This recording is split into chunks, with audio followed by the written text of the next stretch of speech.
The history of modern medical treatments includes some remarkable inceptions and some absolute fluff. From blood-sucking leeches to mercury in medicine. From bleeding people out to sticking them in vibrating chairs. From prescribed opium to the notorious snake oil liniment. Welcome to History on Fleek. Today we look at the wild medical treatments across the 1900s.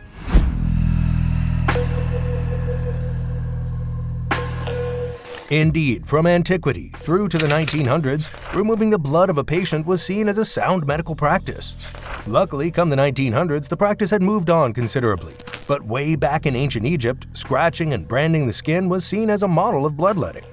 The Egyptians of way back when used this hypothesis on observing the hypothalamus. Yes, that shining template of the human anatomy, the hippopotamus? Ancient Greece had bloodletting as part of its formative medical practice in the 5th century BCE. Along with dietary discipline, it was believed that the removal of blood could address bad humors within the body. Hippocrates modeled this thinking by observing menstruation and how this seemingly worked to purge women of much of the same. Throughout the Middle Ages, bloodletting was popular across the Mediterranean and also across the Arabic world.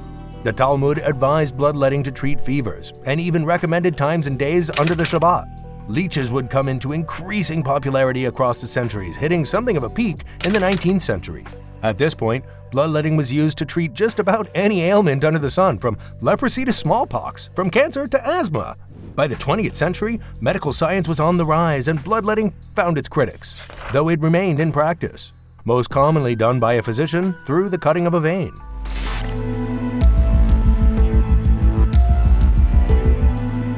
Believed to have first been used in ancient Egypt, the practice of using leeches to cure ailments was alive and well in the 20th century. As bizarre as the practice may seem to some eyes, the species of leeches used in medicine are something of a natural wonder. The saliva a leech will leave on the body during its process contains nearly 60 different proteins. Within this array of protein goodness are vasodilators and anticoagulants, and according to some, anesthetic. Most report the bite of medical leeches are not painful. In the medieval medical lens, leeches were used to balance the 4 humors of the body by the removal of blood from the patient's body. The ailments thought to be aided by leeching were anything from polio to sexually transmitted diseases. Around the 19th century, leeching declined due to a huge global demand for medical usage, lessening their populations. The Manchester Royal Infirmary in England actually had an aquarium for the little guys in the 1930s. Though their usage would decline at the tail end of the 19th century, they would make something of a return with microsurgery in the 1970s.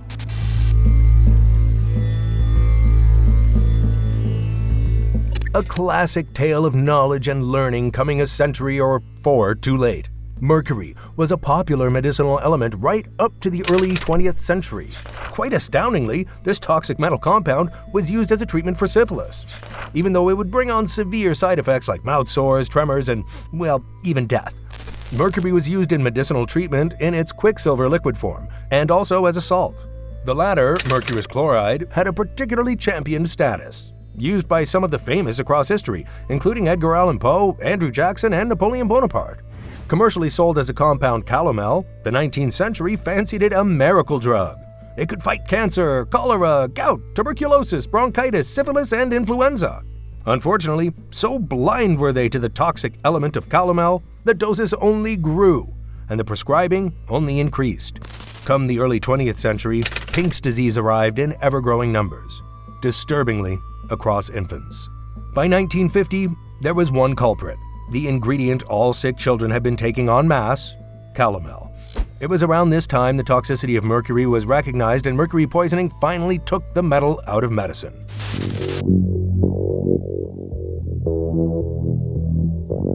A drug of such potency, it would cause societal drug problems for centuries to come. Opium was for many centuries a heralded medical treatment. Amazingly, opium can be found in some of the most seminal medical texts of medieval and even ancient times, from the Ebers Papyrus to the writings of Avicenna and Dioscorides. Some early writings suggest priests of antiquity may have used opium as evidence of healing abilities. Well, you'd think it would help with that. Opium would take a formative entry into standard Western medicine in the 1500s, though wild poppy was used as a pain reliever and sleep aid centuries before. Commercially, laudanum was used to treat pain, sleeplessness, and diarrhea across the 1600s. the father of English medicine, Thomas Sydenham, hailed opium as a panacea, and by the 1700s, Mithridatium was a chemical reflection of this. However, across the coming centuries, recreational use and ultimately the destructive capacity of opium would rear its head from the United States to China. By 1909, the International Opium Commission was birthed, and the authorities began to crack down on the substance. A matter too powerful to play with, even with medical purposes in mind.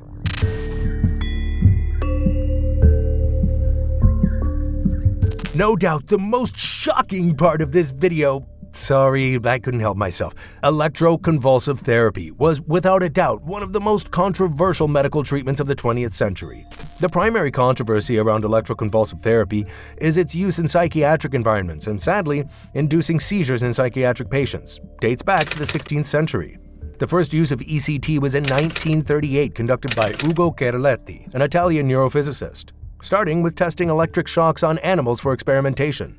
Soon, human trials began, and following 10 to 20 treatments, improvements in the patients were duly noted.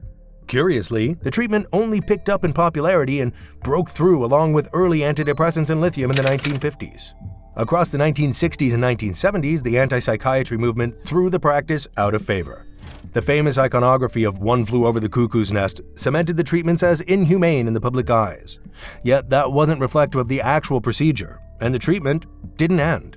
From the 1980s to today, ECT remains an effective treatment for severe mental disorders and can offer relief from drastic and debilitating psychiatric ailments.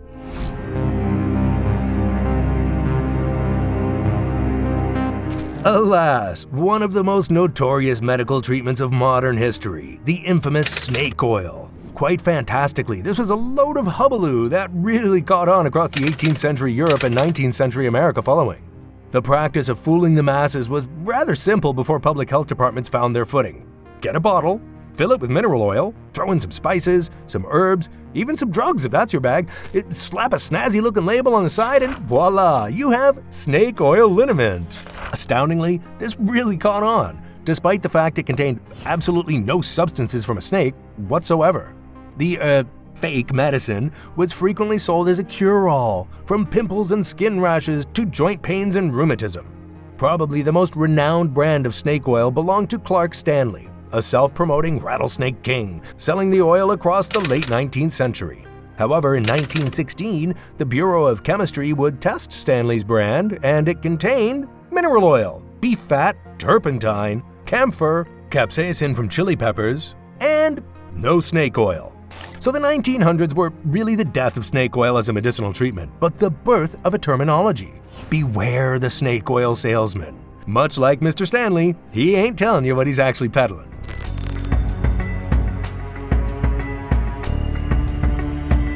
Rather forward-thinking for its time, vibration therapy was a breakthrough of the 19th century that came to the fore through technological advances.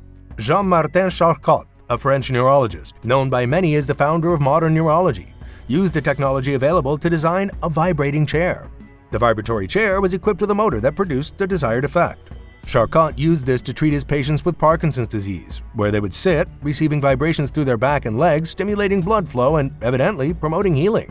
Charcot was able to observe in his Parkinsonian patients that once out of the chair, the patients felt lighter, their rigidity had gone, and that walking was actually easier.